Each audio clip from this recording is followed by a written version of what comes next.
సమరం చిన్నారి ఛానల్ ప్రేక్షకులకు స్వాగతం. హాయ్ పిల్లలు, ఎలా ఉన్నారు? నేను ప్రతి ఎపిసోడ్లోనూ మీకు ఒక మంచి నీతి కథ గురించి చెప్తున్నాను కదా. అలాగే ఈరోజు ఎపిసోడ్లో కూడా నేను మీకు ఒక మంచి నీతి కథ గురించి చెప్తాను. సరేనా? కథను జాగ్రత్తగా వినండి. అందులో ఉన్నటువంటి నీతిని గురించి తెలుసుకోండి. అనగనగా సీతాపురం అనే గ్రామంలో రామయ్య, సోమయ్య అనే ఇద్దరు అన్నదమ్ములు ఉండేవాళ్ళు పిల్లలు. వాళ్ళిద్దరూ కూడా చాలా కష్టపడి బట్టల వ్యాపారం చేసేవాళ్ళు. బట్టల వ్యాపారం బాగా జరగడంతో, మంచి లాభాలు రావడంతో ఆ వచ్చిన డబ్బులని ఇద్దరూ సరిసమానంగా వాటాలు వేసుకుని తీసుకునేవాళ్ళు.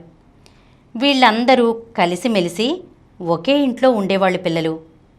ఒకరోజు సోమయ్య రామయ్యతో అంటాడు, అన్నయ్య, ఇంట్లో బియ్యం అయిపోయాయి, డబ్బులివ్వండి తీసుకొస్తాను అని వాళ్ళ అన్నయ్య దగ్గర నుండి డబ్బులు తీసుకుని వెళ్ళి బియ్యం తీసుకొస్తాడు. ఇలా ఇంట్లో ఏవి అయిపోయినా తన దగ్గర డబ్బులు ఖర్చు పెట్టకుండా దాచుకుని అన్నీ వాళ్ళ అన్నయ్యతోనే ఖర్చు పెట్టించేవాడు పిల్లలు. ఇలా ఎప్పుడూ వాళ్ళ అన్నయ్యని మోసం చేస్తూనే ఉండేవాడు. పైగా మాత్రం చాలా ప్రేమగా నటించేవాడనమాట. అది చూసి వాళ్ళ అన్నయ్య వాళ్ళ తమ్ముడు ఒట్టి అమాయకుడు అని అనుకునేవాడు. ఇక ఆ మరుసటి రోజు ఉదయం బట్టల దుకాణానికి వెళ్దామని రామయ్య బయలుదేరుతూ ఉంటాడు. ఇంతలో సోమయ్య వచ్చి, అన్నయ్య, ఈరోజు నాకు కడుపు నొప్పిగా ఉంది, నేను షాప్కి రాలేను, ఈరోజు మీరొక్కరే వెళ్ళండి అంటాడు. దానికి రామయ్య, సరే తమ్ముడు, నువ్వు విశ్రాంతి తీసుకో, నేను వెళ్తాను, నేనున్నానుగా, అన్నీ చూసుకుంటాను అని రామయ్య బయలుదేరి బట్టల దుకాణానికి వెళ్ళిపోతాడు. రామయ్య అలా వెళ్ళాడో లేదో సోమయ్య గబగబా బయలుదేరి బట్టల వర్తకుడైనటువంటి సీతయ్య గారి దగ్గరికి వెళ్తాడు పిల్లలు. సోమయ్యను చూసినటువంటి సీతయ్య గారు, సోమయ్య గారు బాగున్నారా అండి అంటాడు. దానికి సోమయ్య, బాగున్నానండి అంటాడు. అప్పుడు సీతయ్య, రామయ్య గారు రాలేదేంటండి, అంతా కుశలమేనా అంటాడు. దానికి సోమయ్య, అంతా కుశలమేనండి, చిన్న పనుండి వచ్చాను అంటాడు సోమయ్య. దానికి సీతయ్య, అయ్యో చెప్పండి అంటాడు.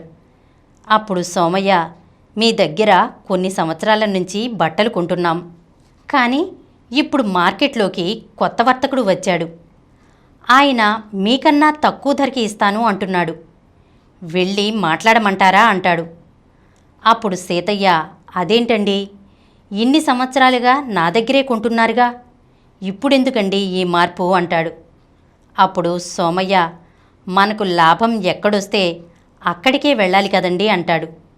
దానికి సీతయ్య, మా దగ్గర ఉండే బట్ట నాణ్యత కానీ రంగులు కానీ చాలా బాగుంటాయి అంటాడు. దానికి సోమయ్య, ఎక్కడైనా ఆ వస్త్రాలే కానీ ఆ కొత్త వర్తకుడు తనతో వ్యాపారం చేస్తే 10% వాటా ఇస్తానంటున్నాడు మరి అంటాడు.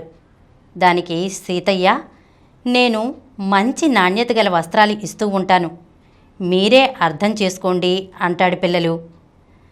నాకు 10% వాటా ఇస్తానంటే చెప్పండి, లేదంటే వ్యాపారం మొత్తం ఆ వర్తకుడికే ఇచ్చేస్తాను అంటాడు సోమయ్య.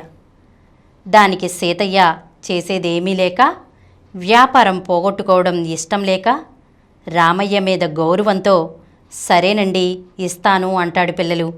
అప్పుడు సోమయ్య, నాకు 10% వాటా ఇస్తున్నట్లుగా ఎవ్వరికీ తెలియకూడదు, మా అన్నయ్యకు కానీ చెప్తే వ్యాపారమంతా కొత్త వర్తకునికే ఇచ్చేస్తాను మరి అంటాడు. అప్పుడు సీతయ్య, సర్లేండి చెప్పను అంటాడు. ఇక సోమయ్య బయలుదేరి ఇంటికి వచ్చేస్తాడు పిల్లలు. సోమయ్య వచ్చిన కొద్దిసేపటికి రామయ్య కూడా దుకాణం నుంచి ఇంటికి వస్తాడు. రాత్రి భోజనం చేసేటప్పుడు రామయ్య భార్య రామయ్యతో ఇలా అంటుంది, ఏమండి, ఈరోజు మీ తమ్ముడు మీతో పనిలోకి రాలేదేంటి అని. అప్పుడు రామయ్య భార్యతో, వాడికి కడుపులో నొప్పిగా ఉందంట, అందుకే రాలేదు, మందులు వేసుకున్నాడో లేదో అంటాడు. దానికి రామయ్య భార్య, మీరు వెళ్ళగానే తను కూడా బయటకు వెళ్ళిపోయాడండి, మళ్ళీ మీరొచ్చే ముందే వచ్చాడు అంటుంది. అప్పుడు రామయ్య, అవునా, బహుశా వైద్యుని దగ్గరకు వెళ్ళుంటాళ్లే అంటాడు పిల్లలు. కొన్ని రోజుల తర్వాత సోమయ్య సీతయ్య దగ్గర నుండి 10% వాటా తీసుకుంటున్నాడు కదా పిల్లలు, ఆ లాభం. అలాగే వాళ్ళ అన్నయ్య దగ్గర వ్యాపారంలో సగం వాటా తీసుకుంటున్నాడు కదా, ఆ లాభం. ఆ డబ్బును కూడా ఖర్చు పెట్టట్లేదు కదా, ఇంట్లో ఖర్చంతా కూడా వాళ్ళ అన్నయ్యతోనే పెట్టించి తనకొచ్చిన లాభం మాత్రం దాచేసుకుంటున్నాడు. ఇప్పుడు రెండూ వస్తున్నాయి కదా, సీతయ్య గారి దగ్గర వస్తుంది, వాళ్ళ అన్నయ్య ఇచ్చిన లాభము వస్తుంది. ఈ రెండిటితోనూ వాళ్ళ అన్నయ్యకి వాళ్ళ వదినికి ఎవ్వరికీ చెప్పకుండా ఒక ఇల్లు కొనుక్కుంటాడు పిల్లలు. ఇంట్లో మాత్రం వాళ్ళ అన్నయ్య మీదే ఆధారపడి బ్రతుకు సాగించేవాడనమాట. అంటే రూపాయి కూడా ఖర్చు చేయకుండా తెలివిగా ఎంతో ప్రేమ ఉన్నట్లు నటిస్తూ వాళ్ళ అన్నయ్యతోనే డబ్బులు ఖర్చు పెట్టించేవాడనమాట. ఒకరోజు రామయ్య స్నేహితుడు రామయ్య వాళ్ళ ఇంటికి వస్తాడు పిల్లలు. అప్పుడు రామయ్య, ఏరా ఎలా ఉన్నావు అంటాడు. దానికి అతని స్నేహితుడు, బావున్నాన్రా అంటాడు.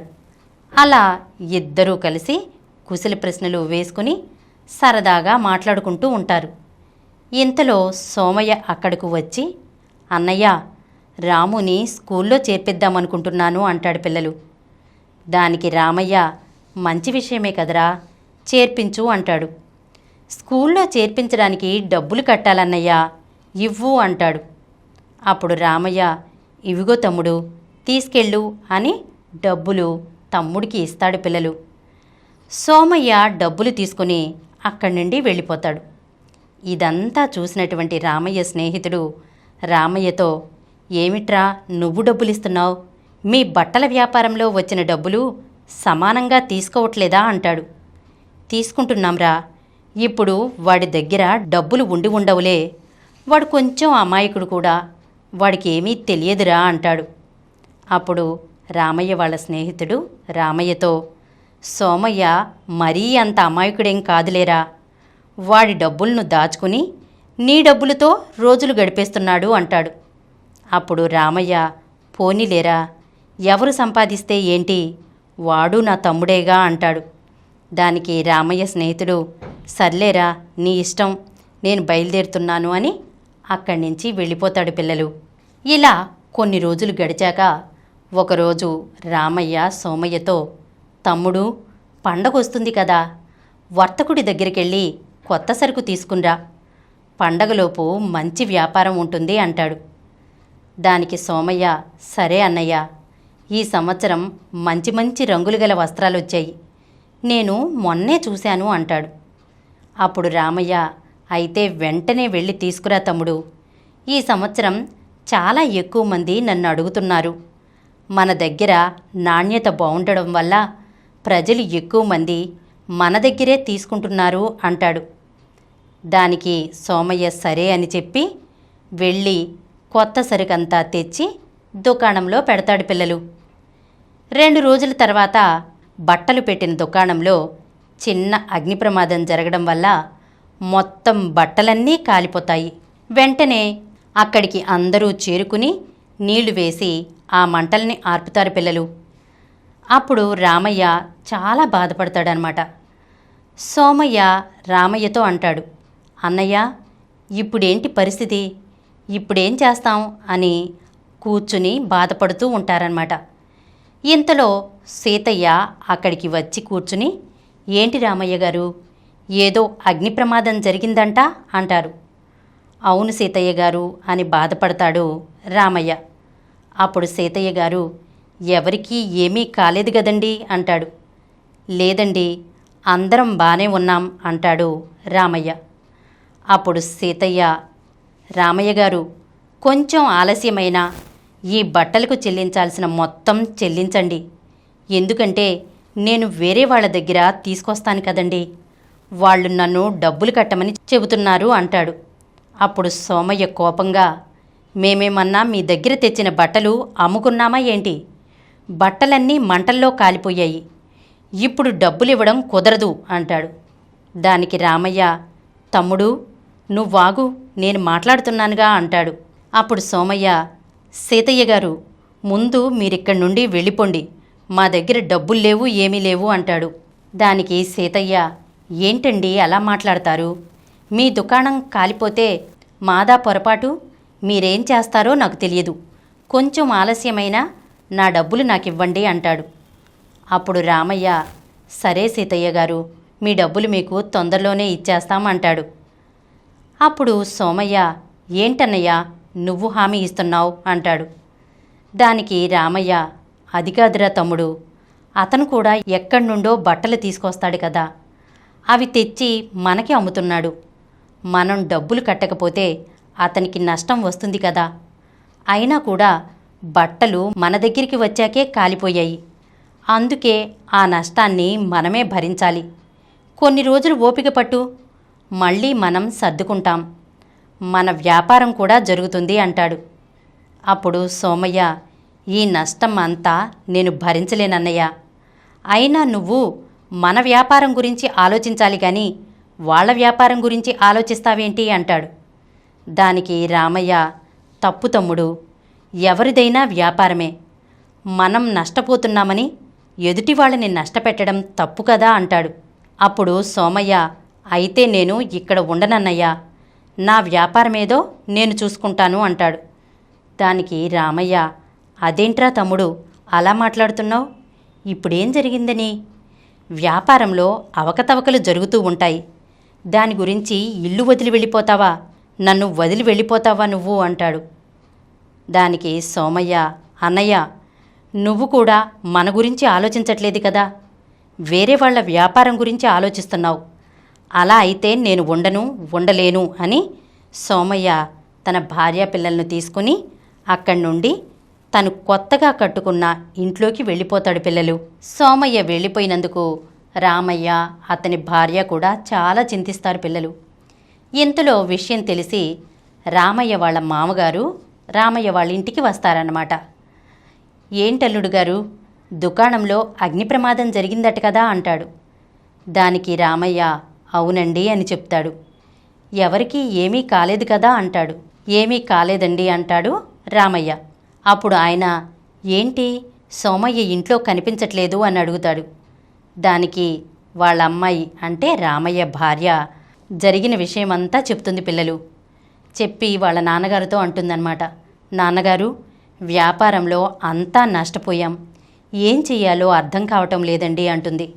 అప్పుడు ఆయన, నేను కొంత డబ్బు ఇస్తానమ్మా, ఆ డబ్బులతో కొత్త వ్యాపారం మొదలుపెట్టండి అంటాడు. దానికి రామయ్య, అయ్యో వద్దు మామయ్య గారు, నేను ఎక్కడోలా చూసుకుంటానులేండి అంటాడు. దానికి రామయ్య వాళ్ళ మామగారు, ఇది సహాయం అనుకోకండి, అప్పు అనుకోండి, మీకు డబ్బులు రాగానే తిరిగి ఇచ్చేయండి అంటాడు. అప్పుడు రామయ్య సరే అని ఆ డబ్బులు తీసుకుని సీతయ్య గారి దగ్గరికి వెళ్ళి ఆయన డబ్బులు ఆయనకి ఇచ్చి మిగతా డబ్బులతో వ్యాపారం మొదలు పెడతాడు. పిల్లలు ఇంకోవైపు సోమయ్య కూడా వ్యాపారం మొదలు పెడతాడు. ఒక నెల రోజులు వ్యాపారం బాగానే చేస్తాడు సోమయ్య. కానీ పెద్దగా అనుభవం లేకపోవడంతో అలా అలా తన వ్యాపారం తగ్గుతూ వస్తుంది. పిల్లలు ఎందుకంటే అన్ని రకాల లావాదేవీలు రామయ్యే చూసుకునేవాడు. వ్యాపారం పట్టు కూడా రామయ్యకే బాగా తెలుసు. పిల్లలు ఒకరోజు సోమయ్యను చూడటానికి రామయ్య వస్తాడు. తమ్ముడు, ఎలా ఉన్నావు, ఎలా ఉంది వ్యాపారం అంటాడు.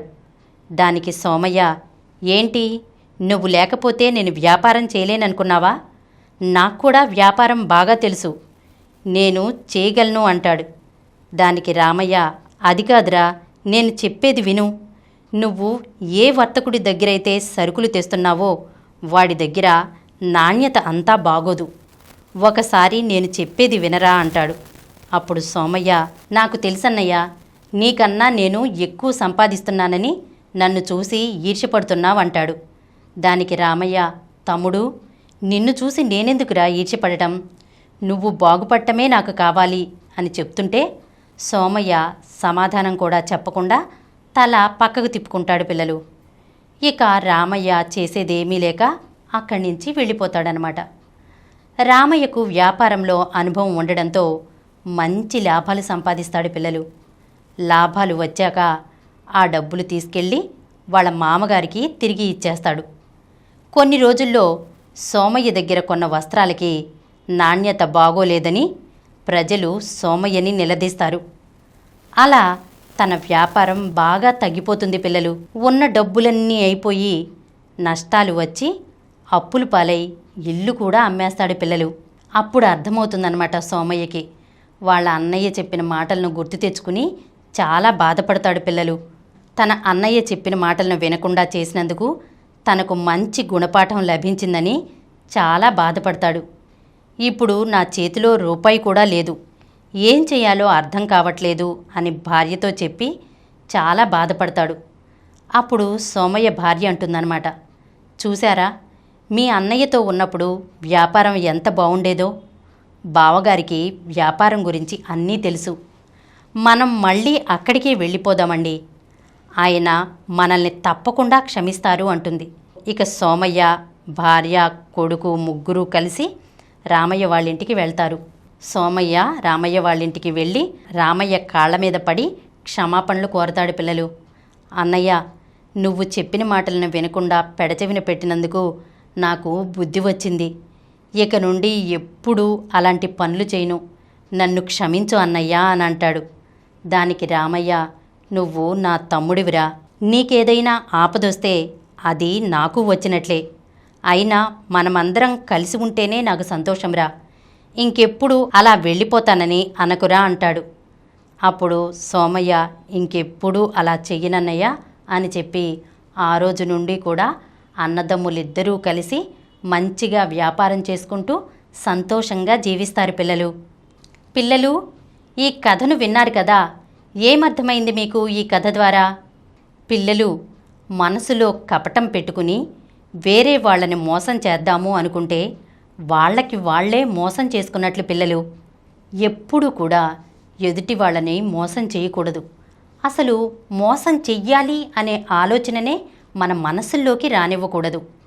అవసరమైతే ఆపదలో ఉన్న వాళ్ళకి సాయం చెయ్యాలి, అంతేకాని ప్రక్క వాళ్ళని మోసం చేసి మనం ఎదగాలనే ఆలోచన కరెక్ట్ కాదు పిల్లలు. నీతిగా నిజాయితీగా ఉండాలి, అబద్ధాలు ఆడకూడదు, సత్ప్రవర్తనతో మెలగాలి. సరేనా? ఇలాంటి మరొక చక్కని నీతి కథతో వచ్చే ఎపిసోడ్లో కలుసుకుందాం.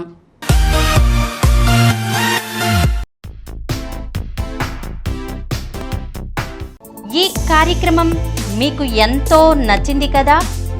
ఇటువంటి మరిన్ని వీడియోల కోసం అనతి కాలంలోనే 20 కోట్ల వ్యూస్ సాధించిన సమరం ఛానల్ సమర్పించు సమరం చిన్నారి ఛానల్కు సబ్స్క్రైబ్ చేయండి, లైక్ చేయండి, మీ ఫ్రెండ్స్కి షేర్ చేయండి. అలాగే ప్రక్కనున్న గంట సింబల్ని ప్రెస్ చేయడం మర్చిపోకండి.